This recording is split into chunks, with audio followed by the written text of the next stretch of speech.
दोस्तों नमस्कार, मैं हूं विनीता यादव। लोकसभा चुनाव के परिणाम जब सामने आ गए उसके बाद अब एक बड़ी खबर ये है कि 9 राज्यों में 12 राज्यसभा सीटों के लिए चुनाव होना है। चुनाव आयोग ने बुधवार को इन 9 राज्यों में खाली हुई 12 राज्यसभा सीटों के लिए 3 सितंबर की तारीख तय की है जब चुनाव होगा।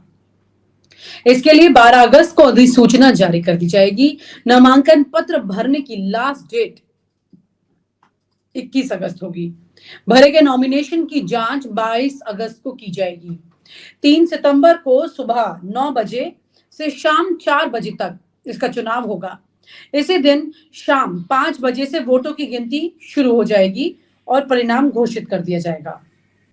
आयोग ने बताया है कि 9 राज्यों में से 10 राज्यसभा सदस्यों की सीट उनके लोकसभा चुनाव के बाद खाली हो गई, जबकि तेलंगाना से डॉक्टर केशव राव बीआरएस छोड़कर कांग्रेस में जाने और उड़ीसा से ममता मोहंता के बीजेडी छोड़कर बीजेपी में जाने के बाद दोनों ने रिजाइन कर दिया था।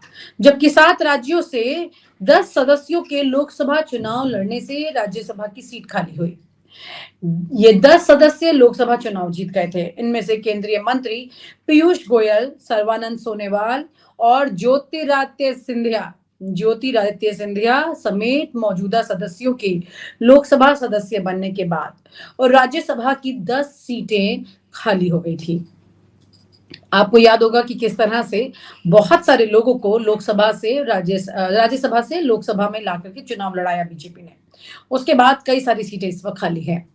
इन 10 सदस्यों में असम से कामाख्या प्रसाद तासा और सर्बानंद सोनोवाल, बिहार से नीसा भारती और विवेक ठाकुर, हरियाणा से दीपेंद्र सिंह हुड्डा, मध्य प्रदेश से ज्योतिरादित्य एम सिंधिया, महाराष्ट्र से उदयन राजे भोसले और पीयूष वेद प्रकाश गोयल, और राजस्थान से केशव वेणुगोपाल और त्रिपुरा से विप्लव देव कुमार देव हैं, जो पहले राज्यसभा सदस्य थे और अब लोकसभा चुनाव लड़ने के बाद ये जीत गए हैं और लोकसभा में बैठ रहे हैं।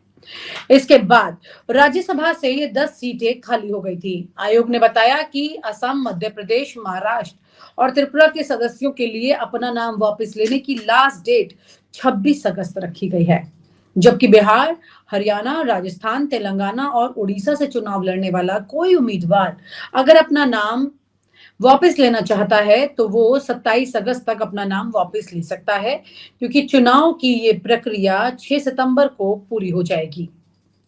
अब ये तस्वीर है राज्यसभा चुनाव को लेकर के। अगर हम बात करें यहाँ पर, यहीं पर एक बड़ी बात निकल कर सामने आ रही है कि किस तरह से इस बार इन राज्यसभा सीटों में कौन और कितने किस तरीके से यहाँ पर कब्जा करेगा, किन के नाम आगे जाएंगे, कौन वो लोग हो सकते हैं जिनका नाम इसमें आगे आएगा। ये तमाम तरह की बातें अब चर्चाओं में सामने आ रही हैं, क्योंकि 6 सितंबर तक इन 12 सीटों का चयन हो जाएगा। कौन कौन व्यक्ति होंगे ये तस्वीर अब सामने आ जाएगी। बड़ी बात यह है कि जब हम इसकी बात कर रहे हैं तो वहीं पर सबसे इंटरेस्टिंग बात यह है कि जो नाम निकल कर सामने आएंगे वो कौन कौन नाम हो सकते हैं। इन तम सीटों के जो चुनाव की बात हो रही है वहीं पर एक बड़ा नाम निकलकर सामने आ रहा है, वो है स्मृति ईरानी का भी। स्मृति ईरानी जो कि इस बार अमेठी से चुनाव हार गई और बहुत बुरी तरह से उनको अपना घर भी खाली करना पड़ा है। और कमल शर्मा जो हैं वो जो कि अमेठी से कांग्रेस से एमपी बनकर के सदन में आ गए हैं। एक लंबी जद्दोजहद के बाद जैसे स्मृति ईरानी इस पूरे सिस्टम में बट ऑब्वियस वाले तरीके से काम कर रही थी, अब एक बार फिर से उनकी सदन में एंट्री हो सकती है। यानी कि बट ऑब्वियस का मतलब ये है कि बीजेपी के उन चेहरों में से एक जो कि अपने आप को किसी भी तरह से इस सिस्टम का हिस्सा मानते ही मानते हैं। हालांकि उन्होंने घर खाली किया है कुछ वक्त पहले अपने लोकसभा का, लेकिन अब राज्यसभा के नामों में उनका नाम भी सुनाई दे रहा है। प्रधानमंत्री नरेंद्र मोदी की कई मंत्रालयों की वो मंत्री रही हैं, उनको स्पेशल प्रिविलेज लगातार मिलता आया, ऐसी चर्चाएं सोशल मीडिया और मीडिया में लगातार रही। लेकिन अब की बात ये है कि स्मृति ईरानी बिल्कुल अलग थलग पड़ी हैं। उनका नाम चर्चाओं में बीजेपी के अध्यक्ष के तौर पर भी आ चुका है। लेकिन इस पर किसी ने अभी तक अपनी कोई मोहर नहीं लगाई है, कोई चर्चा को हवा ज़्यादा नहीं दी गई है, तो वो बात एक तरफ कर दी गई है।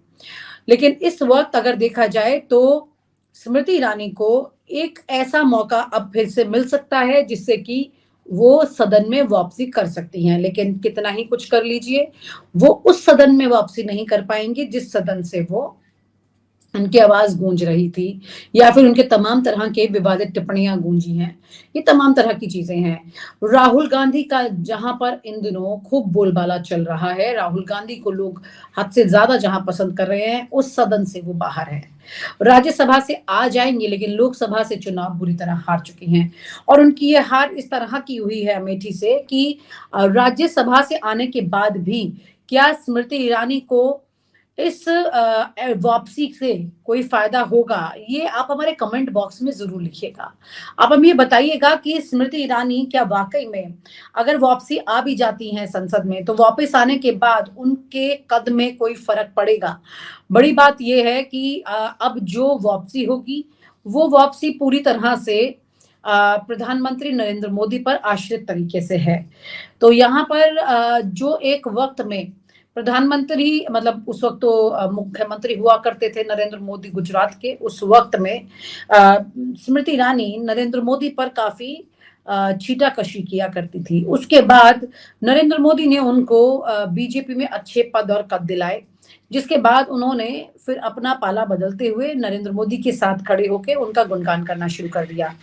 अब परिस्थितियां ये हैं कि वो वहां पर जहां थी अपने दम पर दिखा रही थी चीजों को, अब वो भी नहीं रहा है। हालांकि नरेंद्र मोदी ने कई मंत्रालय इनके बदले, I&B ministry, textile ministry, women ministry, HRD, कई जगह पर इनका बदलाव हुआ। लेकिन इन सब को करने के बावजूद भी स्मृति ईरानी की किसी भी मंत्रालय में कोई तारीफ नहीं हुई, उनके साथ काम करने वालों ने उनकी कोई तारीफ नहीं की। इन तमाम परिस्थितियों को देखते हुए स्मृति ईरानी की जो रिपोर्ट निकल कर आती रही, कई बार तो उनके ऊपर अच्छे खासे आरोप लगे, भ्रष्टाचार से जुड़े तक आरोप उनके ऊपर लग गए। ऐसे चर्चाएं सामने आने के बाद में स्मृति ईरानी का कोई भी ऐसा काम जो मंत्रालय के दौरान बहुत तारीफे काबिल रहा हो, ऐसा खुल करके मीडिया में नजर नहीं आया। अब तस्वीर ये है कि स्मृति ईरानी क्या वाकई में राज्यसभा का ये लॉटरी टिकट पा सकती हैं, ये अपने आप में एक बड़ा सवाल है। क्योंकि स्मृति ईरानी को राज्यसभा से जो चर्चाएं चल रही हैं कि प्रधानमंत्री नरेंद्र मोदी उन्हें वापस बुला सकते हैं सदन में, और इस आवाज के लिए, क्योंकि इन दिनों जो जो चेहरे जैसे नवनीत राणा जो कि सदन में गूंज रहे थे, वो भी चुनाव हार चुकी हैं, स्मृति ईरानी खुद चुनाव हार चुकी हैं, कंगना रनौत चुनाव तो जीत गई लेकिन सदन में उनकी आवाज नहीं गूंज पा रही। आवाज में वो दम नहीं है, सही हो या गलत, लेकिन आवाज का दम नहीं है। तो स्मृति ईरानी किसी भी आधार पर बोलती रही हूँ, लेकिन उनकी आवाज गूंज रही थी। वो आरोप लगा रही थी, थोड़े कई बार लोगों ने उन पर आरोप लगाया कि वो मुद्दों से सदन को भटका भी देती थी। इस तरह के तमाम तरह की चीजें जो हैं वो सामने रही हैं। ऐसे में स्मृति ईरानी को क्या ऐसा कोई खास मौका अब मिल जाएगा कि वो सदन में वापसी कर लें, फिर से एक बार लुटियंस में बंगला उनके नाम हो जाएगा अगले 5 साल के लिए?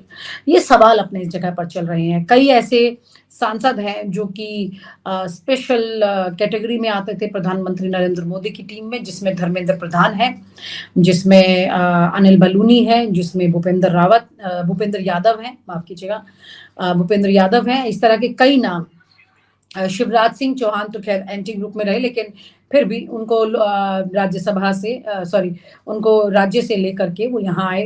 मनोहर लाल खट्टर को उन्होंने चुनाव लड़वाया, तो बहुत सारे लोगों को वो संसद में ला चुके हैं। लेकिन संसद में इस बार वो गूंज बीजेपी की नहीं आ पा रही है। राहुल गांधी से टक्कर लेने के लिए कोई भी नेता उस दम और खंप से साथ में पूरी तरह खड़ा नहीं हो पा रहा है। ऐसे में हारी हुई स्मृति ईरानी इस पूरी परिस्थिति को कितना और निखार सकती हैं, ये तो आप खुद ही हमारे कमेंट बॉक्स में लिखकर हमें बताइएगा।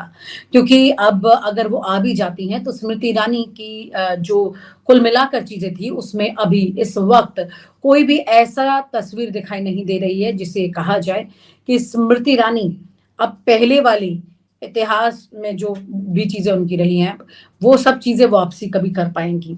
लेकिन देखना दिलचस्प होगा अगर स्मृति ईरानी अब राज्यसभा में आती हैं तो।